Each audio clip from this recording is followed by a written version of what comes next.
Ignition sequence starts. 6, 5, 4, 3, 2, 1, 0. Liftoff. We have a liftoff.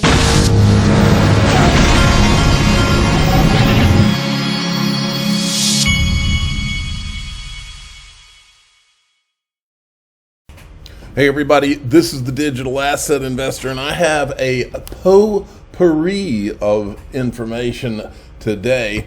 The first thing I want to say though, you got an XRP price that's sitting there at 65%. It's acting like it wants to move around, and we've had Bitcoin surge this week. We've had some other altcoins surge, and I've said this before. My experience is when XRP moves, Fridays often get really interesting. Fridays tend to be where we have some interesting moves. A lot of times Friday evenings. I've spent many a Friday evening over the last few years watching live streams and stuff like that of people talking about what the price was doing and having texts from my friends. For some reason, Friday evenings seems to happen a lot. Now, I want to show you something to really illustrate we've talked a lot about censorship in social media and all of that, but I want to show you that the viewing public out there knows who's lying and knows who's telling the truth, and it's like with the Senator Warren video I put out, the JP Morgan video last night. The proof's in the pudding. All you have to do is look at the views. The people that are trying to censor and lie and try to guide you into the narrative they want you to believe, those people look down on you. Those people think you're stupid. That's their miscalculation. Here's some proof right here that you're not stupid. Look, this is Peter St. Onge, who's a smart guy, and I don't know if I'm butchering his name. He's talking about how horrible the job situation is. But you got over here, you got CNBC, who carries the narrative for the people in power, and they're talking about how great it is. They have 5,689 views and no comments whatsoever on their blurb this morning. But on his blurb this morning, he's got 50,000 views and he has comments out the wazoo because he's telling you the truth. Recession is coming and government numbers are hiding it. A few days ago, the Wall Street Journal published an article worrying that the job market is failing on all fronts. This matters because jobs were the last man standing in this very non-recession of ours, and they are now giving up the ghost.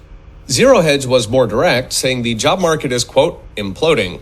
What knocked the Journal off their everything is fine script was a drumbeat of new numbers showing unemployment is rising, wages are falling, Americans are taking longer to find a new job, and they are holding on to bad jobs.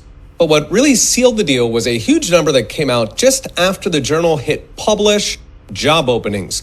Those were down 800,000 on the month and missed expectations by over 500,000. Now, you might wonder why Wall Street pays analysts who miss by 500,000 jobs, but to be fair, they are working with government numbers here. I've mentioned in recent videos how jobs are the only thing saving this economy. Almost every other number is either recession level or is dragged out of the recession gutter by those jobs numbers. Of course, a lot of that is smoke and mirrors, given that roughly 5 million Americans dropped out of the workforce during COVID, either retiring early or bribed onto the couch by government benefits. Without that, unemployment would be about 6.5% to 7% right now, which is almost exactly where it was at the beginning of the 2008 crisis. Still. Okay, so you just heard the truth. But CNBC, because they're doing what they're told, they're telling you, oh, it's at 3.7%. Because of course, they've got an election to help someone win. And so this is the kind of stuff you're going to see in the coming year out of them.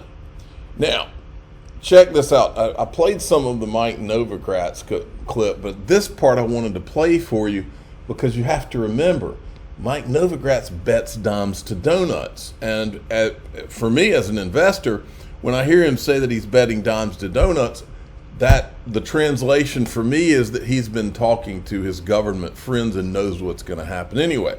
We saw where he did that with ETHGATE. Remember that? So listen to what he says here. I think, it's kind of game over. Well, the game hasn't in some ways begun yet because Larry Fink is not able to even offer Bitcoin yet to his clients for the most part.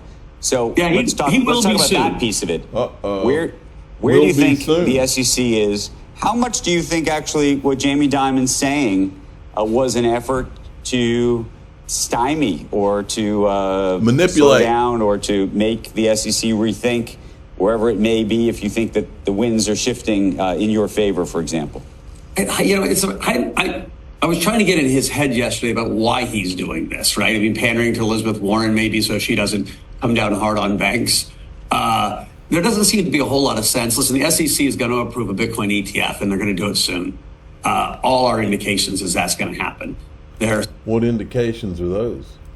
Really credible players. People have been saying that with great certainty now for the last 12 months. And by the way, we're saying that with great certainty 2, 3, 4 years ago.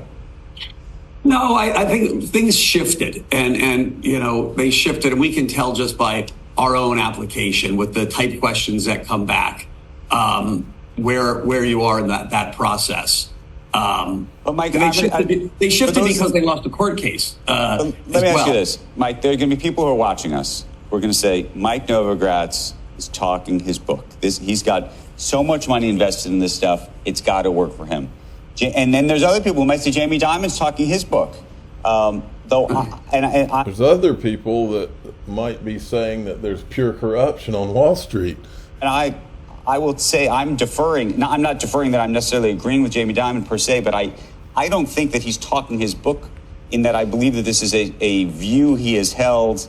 He may believe it's incorrect, but you know what it is, folks? You've got, Wall Street is not just Wall Street. You have factions on Wall Street, just like you have factions in anything. I think that there's a BlackRock faction and there's a JP Morgan faction. Remember, JP Morgan has run the world for, 100 years? BlackRock is relatively new as compared to JP Morgan, and I'm sure that there is a pissing contest, if that's what you want to call it, but with much higher stakes between the two, if I had to bet. Okay, we'll move along. Now, Thinking Crypto had Ron Hammond on, and he asked Ron Hammond, because this is my question. Patrick McHenry is now going to retire. He told Gary Gensler, don't push me because I'll do it. I'll subpoena you and subpoena the records if you're not going to give us what we're asking for, right? Patrick McHenry threatened a subpoena against SEC Chair Gary Gensler. You think that's still on the table, and maybe it's easier for him because he's going to be on his way out later next year? It's definitely possibly easier. He understands especially for things like the market structure bill, this is potentially like his legacy bill. I mean, this is a very complicated piece of legislation. See, so it's important to hold these guys accountable and ask them. So I asked him when subpoena. So maybe we'll get ourselves an answer. Now, I wanted to mention Uphold is not one of my sponsors right now or anything, but I did want to mention the Uphold Vault because I did find out from them how this thing works and wanted to let you know. So basically the way it works is you'll have the vault has 3 keys.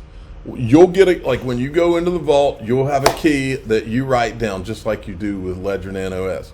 You're the only person that's going to have that key.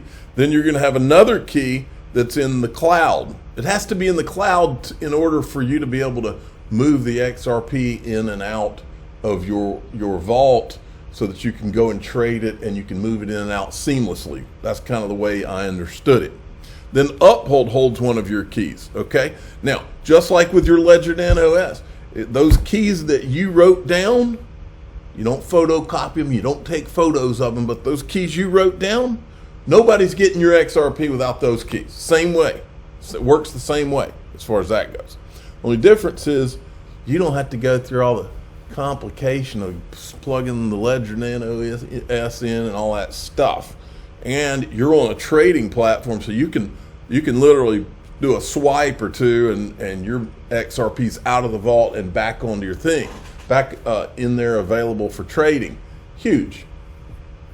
And the other interesting thing is once you take it out of that vault, it's also eligible, since linked to my sponsor, who is my sponsor, Linked2 is linked to Uphold. So you could literally, let's say XRP, you had XRP in the vault, and XRP went to $10, and you said, wait, I got all this wealth in XRP, but I need to diversify out some now. You'll literally be able to take that XRP, do a couple of swipes, it goes out of your vault, now it's in your Uphold wallet.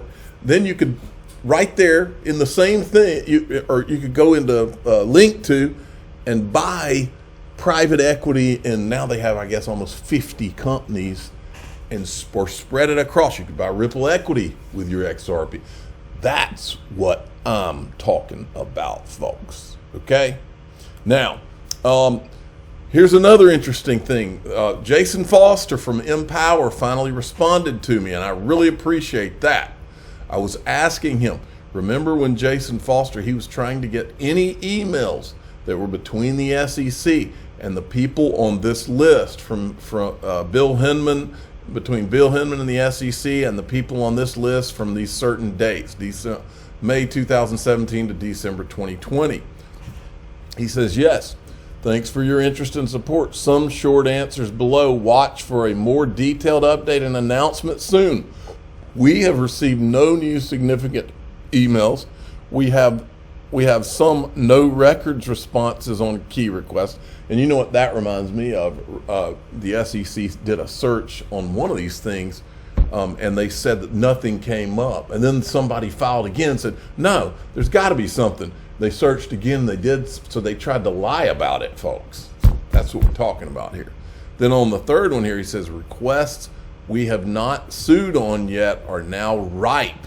Now, I don't know what that means exactly. I'm assuming maybe imminent, that they could be dropping bombs.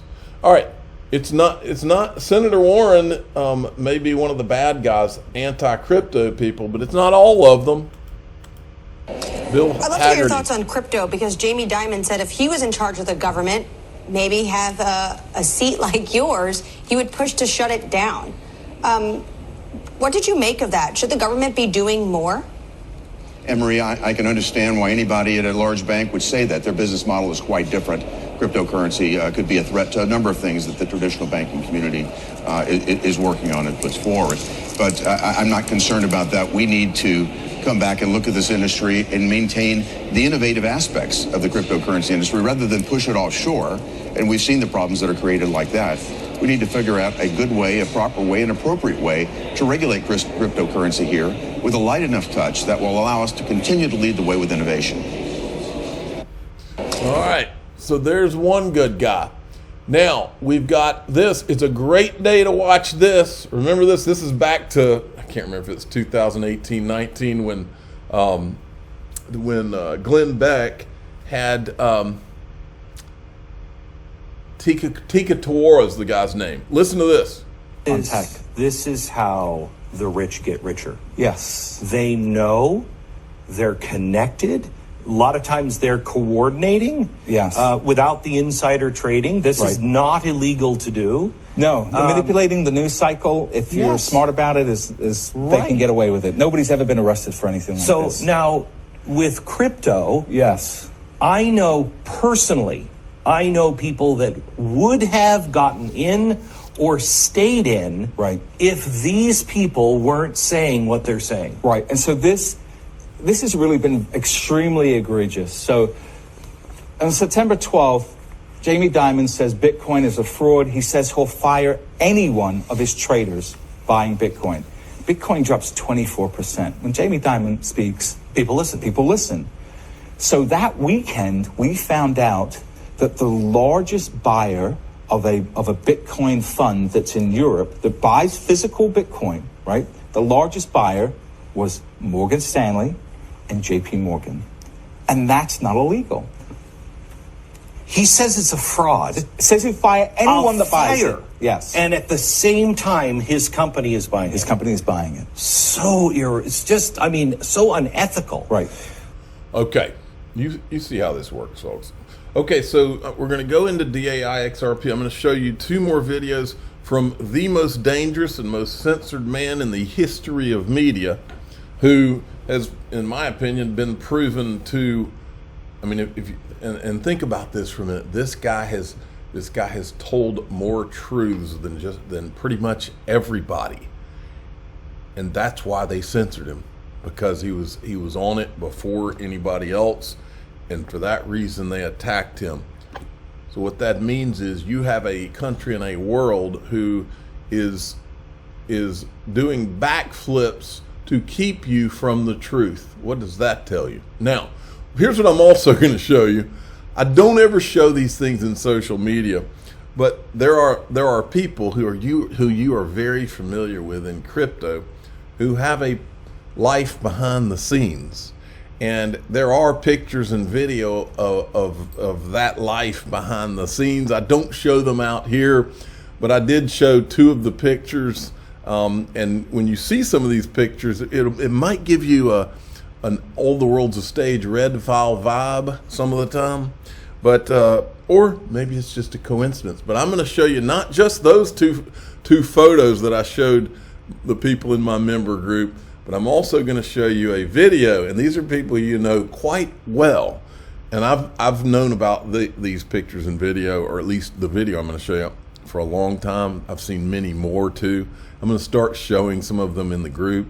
I'm going to kind of leave them there, and we'll just kind of do it that way. I'm comfortable with that, but I'm not comfortable showing it out here, and it's not anything bad. It's actually something good.